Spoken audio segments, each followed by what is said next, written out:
नमस्ते प्यारे दोस्तों। अगर आपको मेरी कहानियाँ अच्छी लग रही हैं तो मेरे चैनल को ज़रूर सब्सक्राइब कर देना। धन्यवाद। जादुई चक्की की कहानी। एक गांव में दो भाई रहते थे, विक्रम और राघव। बड़ा भाई विक्रम बहुत अमीर था और छोटा भाई राघव मेहनत तो खूब करता था, लेकिन फिर भी वह अपनी और अपने परिवार की ज़रूरतें पूरी नहीं कर पाता था। वह अपनी गरीबी से बहुत परेशान था। विक्रम ने पिताजी के कमाई से राघव को उसका हिस्सा नहीं दिया था और ना ही वह राघव की कोई मदद करता था। दिवाली का उत्सव था, सब जगह दियों की रोशनी थी। घर में मीठा, नमकीन, नए कपड़े और खुशियों का माहौल था। विक्रम के घर पर बहुत ही धूमधाम से दिवाली मनाई जा रही थी। उसकी बीवी और बच्चों ने नए कपड़े और जेवर पहन लिए थे। कई तरह के मिठाइयों से, पंच पकवानों से उसका घर भरा हुआ था। वहीं राघव के घर पर त्योहार तो क्या, खाने पीने के लिए भी पैसे नहीं थे। वह मदद के लिए अपने बड़े भाई के घर गया।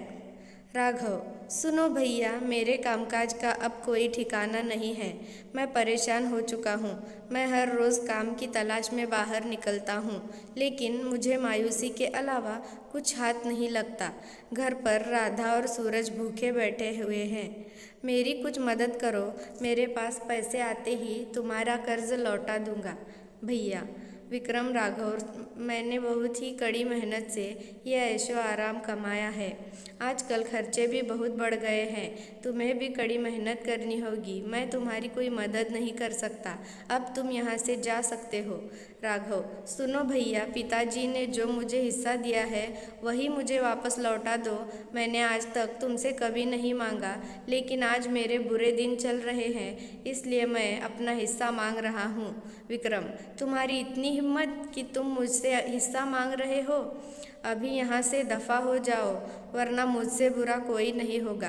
राघव को अपने भाई के बर्ताव से बहुत बुरा लगा। वो काम की खोज से जंगल की ओर चल पड़ा। कुछ दूर चलते ही उसे वहाँ एक बूढ़ी औरत दिखाई दी। उसके सामने लकड़ियों का ढेर था। राघव ने सोचा कि अगर मैं इनकी मदद कर दूं तो मुझे कुछ पैसे मिल सकते हैं। राघव, क्या मैं ये लकड़ियाँ आपके घर तक पहुँचा दूं?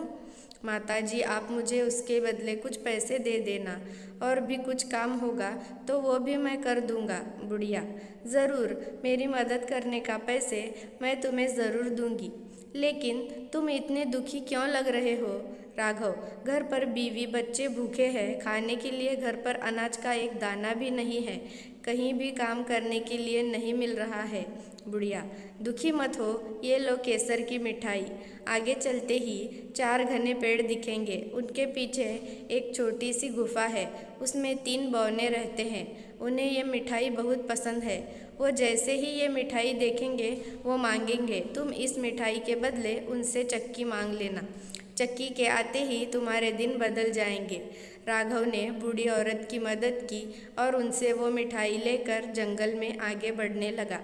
कुछ देर चलने के बाद उसे 4 पेड़ दिखाई दिए। उनके पास जाते ही राघव को एक गुफा दिखाई दी। उसका दरवाज़ा बहुत ही छोटा सा था। वह झुककर गुफा के अंदर गया।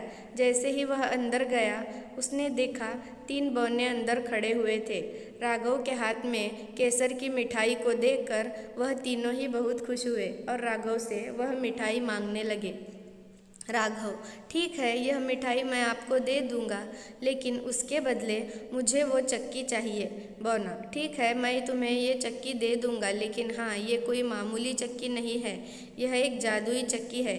तुम इससे जो मांगोगे वो तुम्हें मिल जाएगा, और जैसे ही तुम्हारी ज़रूरतें पूरी हो जाए तुम इस पर एक लाल रंग का कपड़ा डाल देना, क्योंकि इस चक्की को रोकने का यही एक तरीका है। राघव, शुक्रिया, मैं इस बात को ज़रूर याद रखूँगा।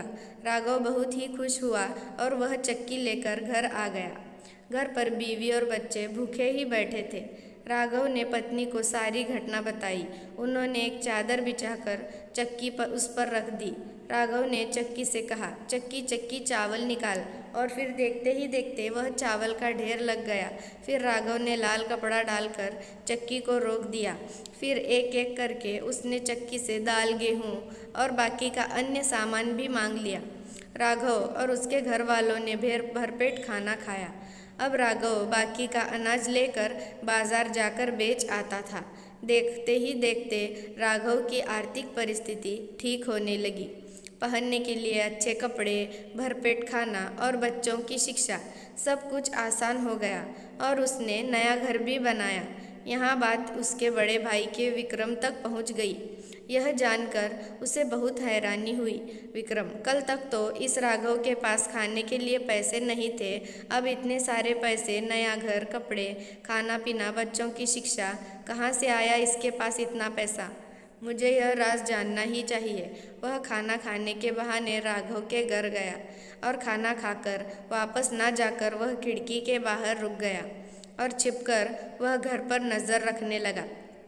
जैसे ही राघव ने चक्की से अनाज मांगा, चक्की ने अनाज देना शुरू कर दिया। यह देखकर विक्रम ने सोचा कि वह ये चक्की चुरा कर घर ले जाएगा। दूसरे दिन राघव अनाज बेचने बाजार गया तो विक्रम चुपके से राघव के घर में घुस गया। सबकी नज़र चुराकर वह चुपके से चक्की अपने घर ले गया और अपनी पत्नी और बच्चों को लेकर अपना घर और गांव छोड़कर चला गया और दूर कहीं जाकर दूसरे गांव में जा बसने का सपने देखने लगा। उसने एक नाव खरीदी और अपने बीवी और बच्चों के साथ वह नाव में बैठ गया।